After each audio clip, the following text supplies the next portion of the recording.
El domingo pasado, mientras comíamos con mis suegros en Teruel, Laura se quitó el abrigo y vi algo que me dejó helado, un collar de oro blanco con una pequeña piedra azul. Bonito, discreto, elegante. El problema no era el collar.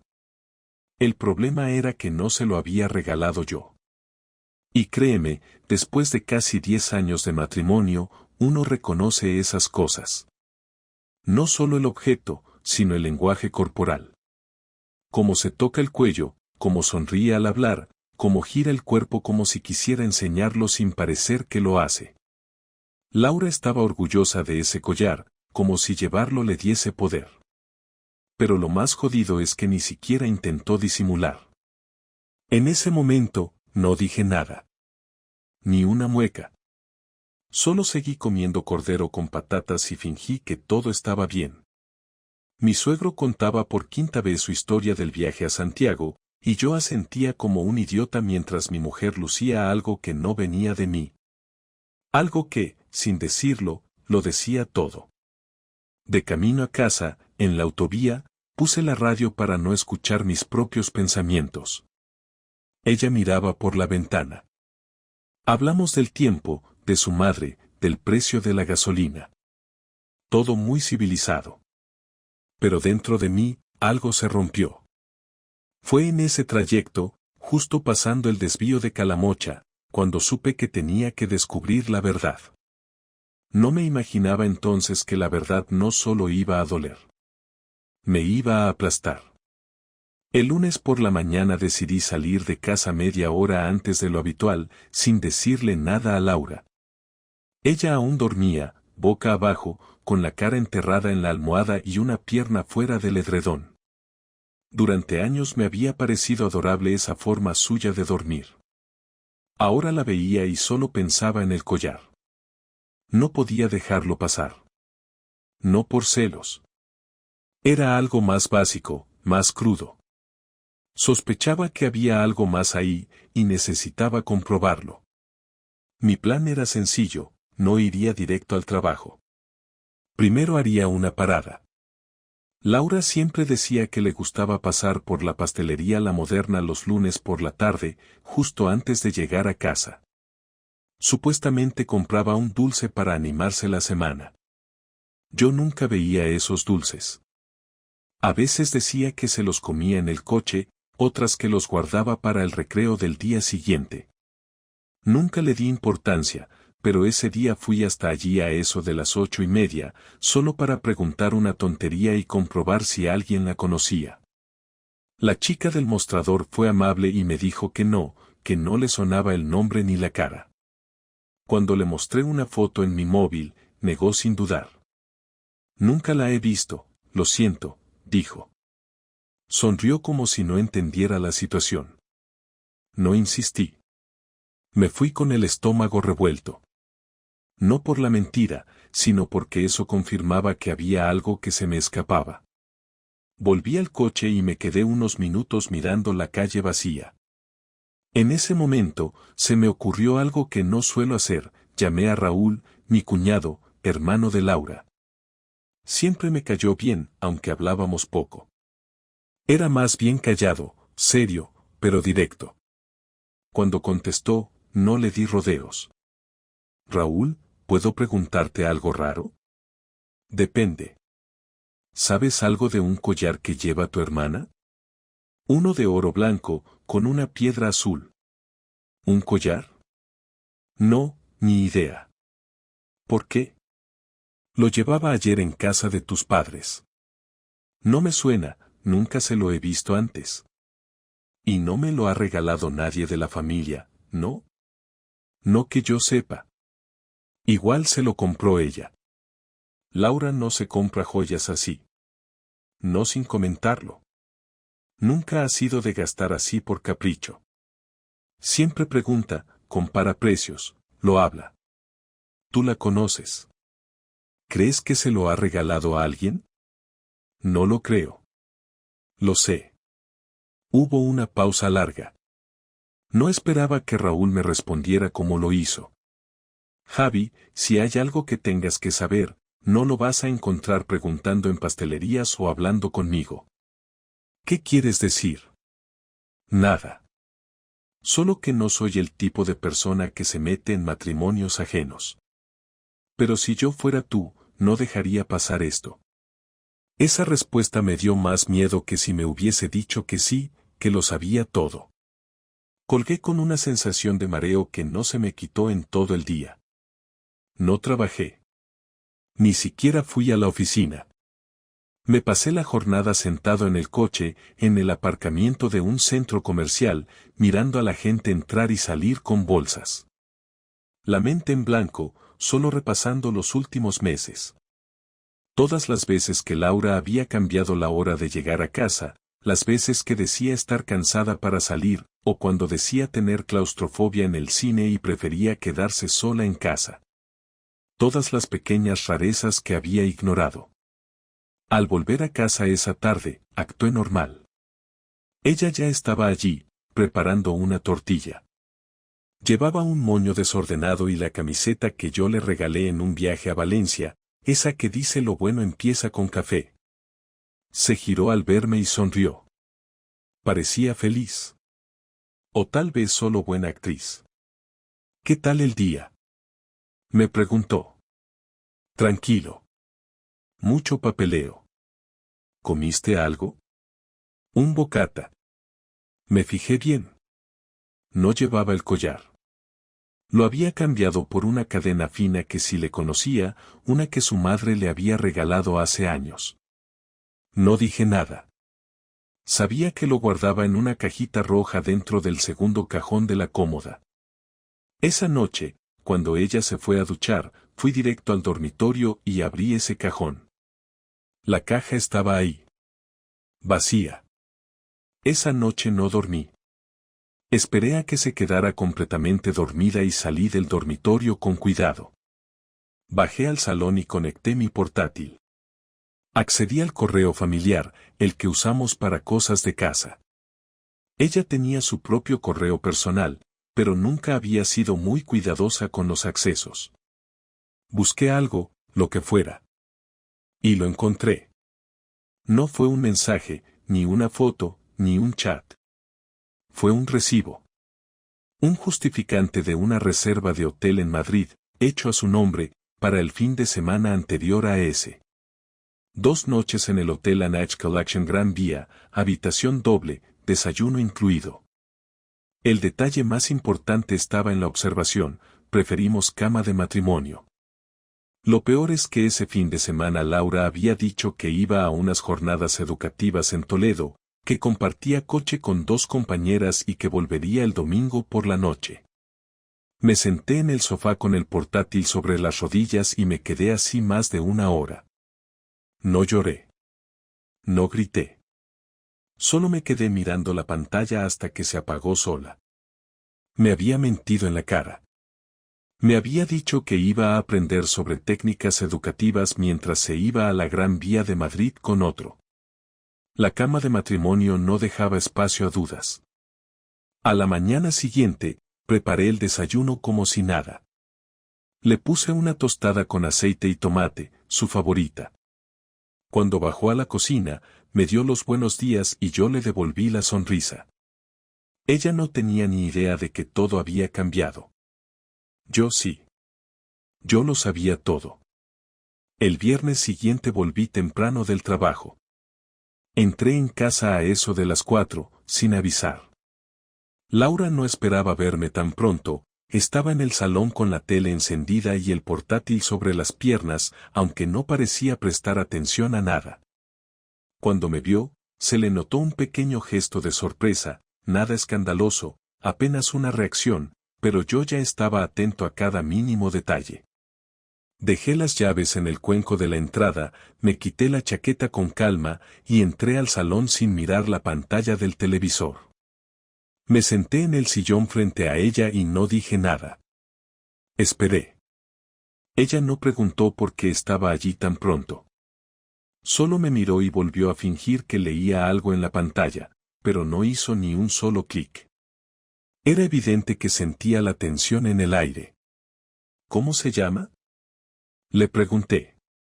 Ella tardó unos segundos en reaccionar, como si no hubiera escuchado bien. ¿Qué? Dijo, todavía fingiendo estar distraída. ¿Cómo se llama el tipo del hotel? Laura se quedó completamente quieta. Cerró el portátil con suavidad y lo dejó sobre la mesa baja. Luego se recostó un poco y me miró fijamente. Durante unos segundos no dijo nada. No preguntó de qué hablaba, no fingió sorpresa, no intentó seguir el juego. Solo me observó. Y entonces, lo dijo. Mario. No sentí alivio, ni rabia inmediata. Sentí una especie de golpe seco dentro, como si me hubieran tirado al suelo sin previo aviso. Ya tenía nombre. Ya no era una sombra sin cara. Era Mario. Podría ser cualquiera, pero ahora era alguien. Algo concreto. Algo que existía. ¿Desde cuándo? Desde enero, dijo sin apartar la vista. Había pasado casi medio año. 6 meses de mentiras, de escenas falsas, de viajes inventados. 6 meses en los que dormía a mi lado como si nada. No le grité, no me levanté del sillón, pero mi cuerpo estaba en tensión, los músculos rígidos, las manos apretadas. Laura seguía sin moverse, como si hubiera aceptado lo que venía. ¿Dónde lo conociste? En un curso de formación en Valencia. ¿Es casado? Separado. ¿Tiene hijos? Sí. Una niña. No sé por qué seguía preguntando. Tal vez era una forma de rellenar el silencio con algo, cualquier cosa que no fuera mi propia respiración descontrolada. Ella respondía sin dudar, sin adornos, sin intentar suavizar nada. Lo decía todo como quien explica un trámite. Y eso me irritaba más. ¿Estás enamorada? No lo sé.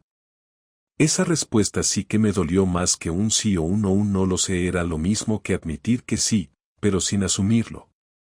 Significaba que había una posibilidad, que pensaba en él más de lo que quería reconocer, que yo ya no era la prioridad. Me levanté lentamente y caminé hacia la cocina. Necesitaba alejarme aunque fuera unos metros. Abrí el grifo, serví un vaso de agua, y me lo bebí sin respirar. Volví al salón y ella seguía sentada igual, como si no se hubiera movido ni un centímetro. Me acerqué de nuevo. ¿Pensabas decirme algo en algún momento? ¿Ibas a seguir mintiendo eternamente? No lo sé, Javier. No lo planeé. No es algo que quería que pasara. Solo, pasó. Eso no es una respuesta. Es la única que tengo. Me eché hacia atrás, necesitaba más. Algo que tuviera sentido, algo que me permitiera encajar todo esto sin pensar que toda nuestra vida juntos fue una mentira. ¿Qué te faltaba aquí? ¿Qué necesitabas que yo no te diera? No es eso. No me faltaba nada específico. Solo, me sentía vacía. No sé cómo explicarlo. No es culpa tuya. ¿Y crees que eso me consuela? No estoy intentando consolarte, Javier. Solo quiero ser honesta ahora. Aunque ya sea tarde. Lo es. Ella asintió. Me miró con los ojos ligeramente rojos, pero sin lágrimas. No lloró. Ni una vez. Yo tampoco. No en ese momento. El aire en la sala se volvió denso, difícil de respirar. Me senté de nuevo. No sabía qué hacer con las manos, con el cuerpo, con mi vida. Pasamos más de 10 minutos en silencio. Luego ella habló. No me fui con él para reemplazarte. No busqué nada. Solo me dejé llevar. No supe parar. ¿Te acostaste con él? Sí. ¿En Madrid también? Sí. No pude evitar soltar una risa seca. No de humor, sino de incredulidad. Me levanté otra vez, esta vez sin mirar atrás. Fui al dormitorio, Abrí el armario y saqué una mochila. No dije nada. Ella tampoco. Mientras metía ropa sin orden, sin pensar en lo que cogía, escuché sus pasos detrás de mí. ¿Vas a irte? No sé aún. Pero esta noche no pienso dormir al lado de alguien que lleva 6 meses mintiéndome. Ella no intentó detenerme. No gritó, no pidió explicaciones, no lloró.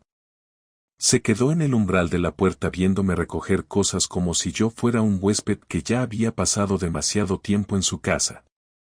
Cerré la mochila y pasé por su lado sin decirle nada. Me fui a casa de mi hermano. No necesitaba consuelo.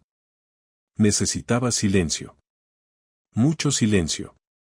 Y pensar. Porque lo peor de todo es que una parte de mí aún no quería creer lo que había escuchado. Pero ya no podía mirar a Laura sin ver a Mario. Y eso, para mí, era el principio del final.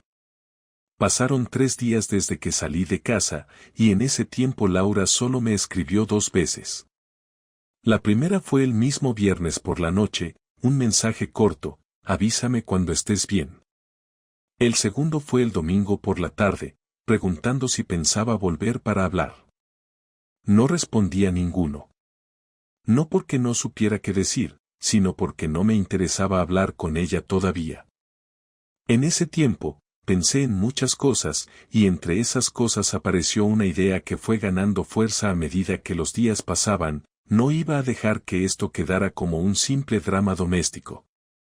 Había una parte de mí que necesitaba verla pagar, no con violencia ni gritos, sino con hechos, con un golpe que no pudiera ignorar ni justificar. No se trataba de orgullo. Era algo más básico, una necesidad de equilibrio. Lo primero que hice fue ir a mi banco. Teníamos una cuenta conjunta desde hacía años, pero también teníamos cuentas individuales. En la cuenta conjunta quedaban unos 10.000 euros, y más de la mitad eran míos. Así que fui, retiré 5.000 euros en efectivo y transferí el resto a mi cuenta personal. Dejé solo 500. No me preocupaba lo que ella dijera. Técnicamente no estaba haciendo nada ilegal, y aún no habíamos iniciado ningún proceso de separación. Después pasé por la gestoría donde trabaja un viejo amigo, David, y le pedí cita urgente. Me atendió esa misma tarde. Le conté lo que había pasado, con pocas palabras, sin entrar en detalles emocionales. Le pedí que empezara a preparar un borrador de divorcio, que incluyera la solicitud de quedarse con el piso. David me miró con cierta cautela. ¿Estás seguro? El piso está a nombre de los dos. Yo pagué más del 60%. Lo puedo demostrar con los movimientos. Y tengo motivos suficientes. Quiero empezar ya. David asintió y empezó a escribir. Le dejé copias de los documentos que llevaba encima y le pedí que hiciera lo posible para que el proceso comenzara antes del viernes. Cuando salí de allí me sentí extraño, pero no arrepentido. Era como ejecutar una orden que ya llevaba tiempo redactada en la cabeza, solo que ahora tenía tinta y papel. Esa misma noche le mandé un mensaje a Laura. Le dije que el miércoles por la tarde quería hablar en casa. Ella respondió con un simple vale, sin signos, sin emoción. Fui puntual. Toqué el timbre y ella abrió como si me hubiera visto esa misma mañana. Llevaba vaqueros y una sudadera gris, el pelo recogido y cara de cansancio. Entré y me senté en la mesa del salón. Ella se sentó frente a mí. No hubo gestos de cariño, ni siquiera un intento. Era como si fuéramos dos desconocidos resolviendo un trámite. Quiero que lo sepas por mí, dije sin rodeos. El lunes inicié el proceso de divorcio. Ella asintió. No parecía sorprendida. Me lo imaginaba. También moví el dinero de la cuenta conjunta.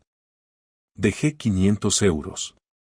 Supongo que con eso puedes tirar hasta que tengas tus cosas claras. No me hace falta tu dinero. Mejor. Hice una pausa. Lo que venía era lo más importante. La parte que no esperaba.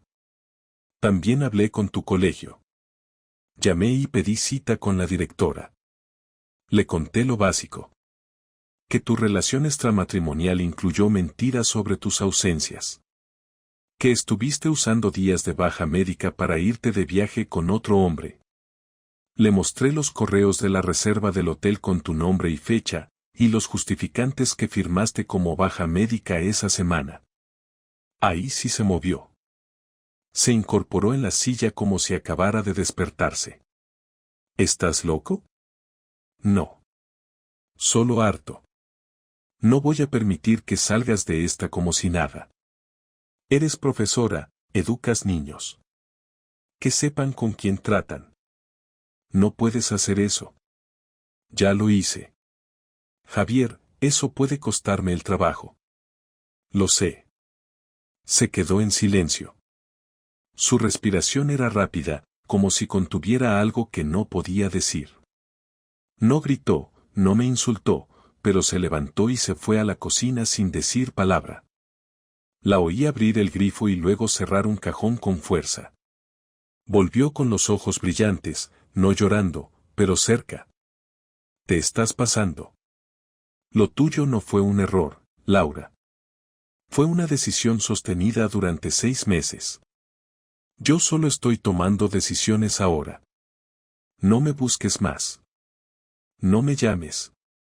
Cualquier cosa, a través de David. Ya no tenemos nada que hablar. ¿Y esto te hace sentir mejor? Sí.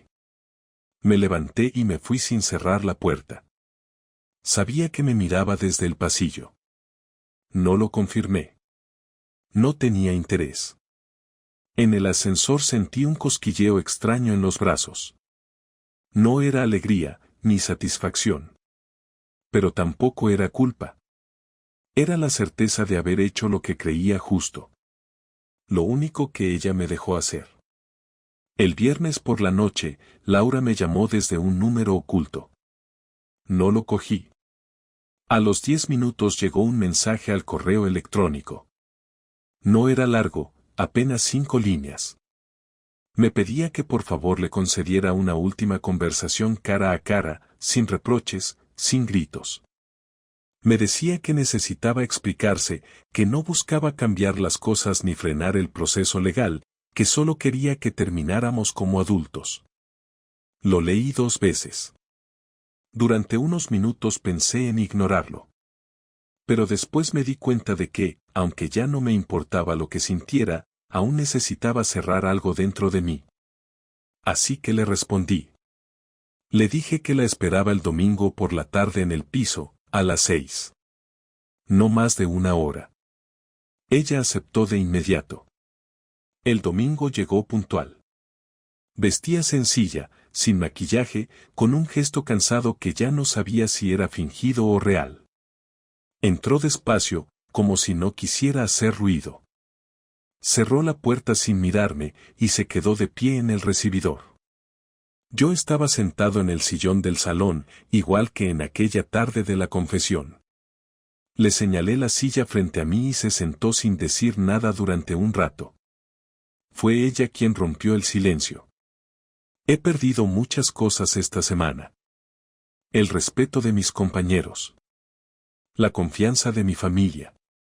Y a ti, que era lo más importante. No dije nada.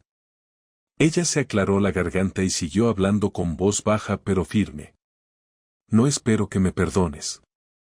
Tampoco intento justificar lo que hice. Solo quiero que sepas que no fue algo planeado.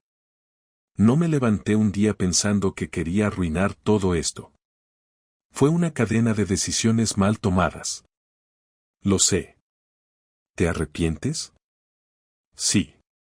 Pero no solo porque me pillaste. Me arrepiento porque ahora veo lo que no quise ver en su momento. Que estaba huyendo de mí misma, no de ti. ¿Y Mario? Ya no hay Mario. Ni contacto, ni mensajes, ni nada. No porque tú me lo hayas exigido. Porque no tiene sentido seguir con algo que nació de una mentira. Él no era la solución. Solo una distracción. Una muy cara. Me crucé de brazos. No porque estuviera molesto, sino porque necesitaba contenerme.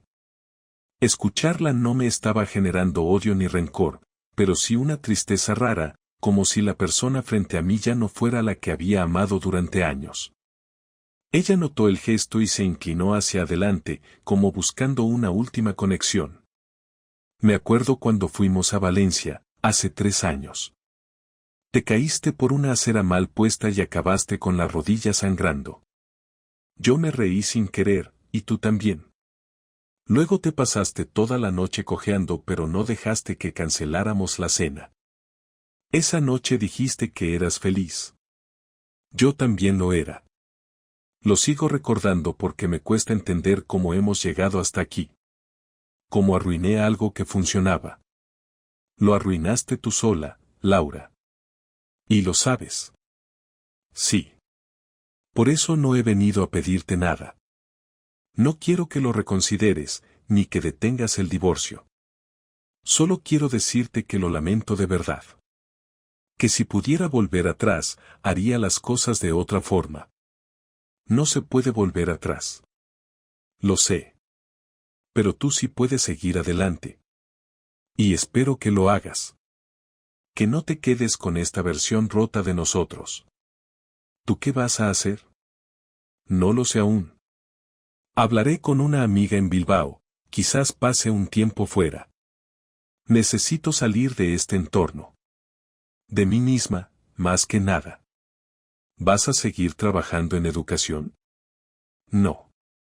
Me suspendieron temporalmente mientras revisan el caso. Ya lo sabes. Pero aunque me readmitan, no volvería. No puedo. No me siento en condiciones de pararme delante de una clase ahora mismo. Nos quedamos en silencio. Ella se levantó lentamente, como si el cuerpo le pesara más de lo normal. Caminó hacia la puerta con paso lento, sin mirar hacia los lados. Antes de salir, se detuvo, giró el rostro hacia mí y dijo: Gracias por haberme dejado hablar. Gracias por haber sido tú. Asentí sin hablar. Ella abrió la puerta, cruzó el umbral y la cerró con suavidad. Me quedé sentado varios minutos, escuchando el eco de mis propios pensamientos. No sentí alivio, ni satisfacción. Solo una calma seca. No había gritos ni insultos. Solo una historia rota que había llegado a su último párrafo. Yo sabía que, a partir de ese momento, todo lo que venía ya no dependía de lo que ella hiciera. Solo de mí. Y eso, dentro de todo, era algo que me devolvía un poco de control. Los siguientes días después de aquella última conversación fueron más silenciosos de lo que había imaginado.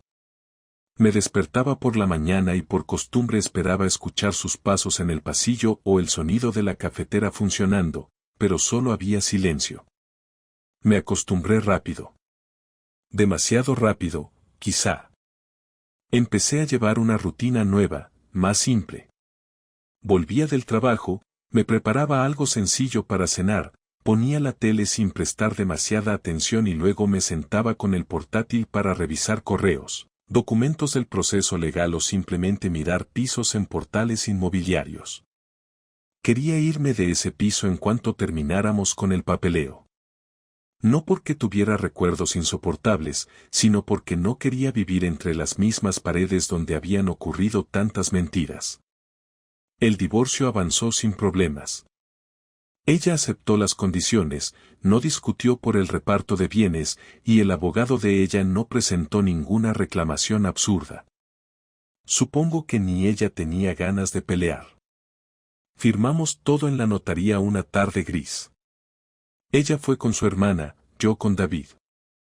Cruzamos pocas palabras. Solo lo necesario. Al salir, ella me deseó suerte y yo le dije lo mismo. Nada más. Después cada uno caminó en direcciones opuestas. Así terminan los matrimonios que ya no tienen nada que decirse. Lo curioso es que no hubo lágrimas. Ni por mi parte ni por la suya. No fue porque no hubiera dolor, sino porque ya lo habíamos procesado todo antes. En silencio, por separado, cada uno desde su lado de la historia. Cuando todo quedó cerrado, me fui una semana al norte.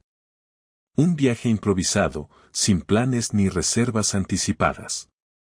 Conduje hasta Cantabria y me quedé en una pensión cerca de Liencres.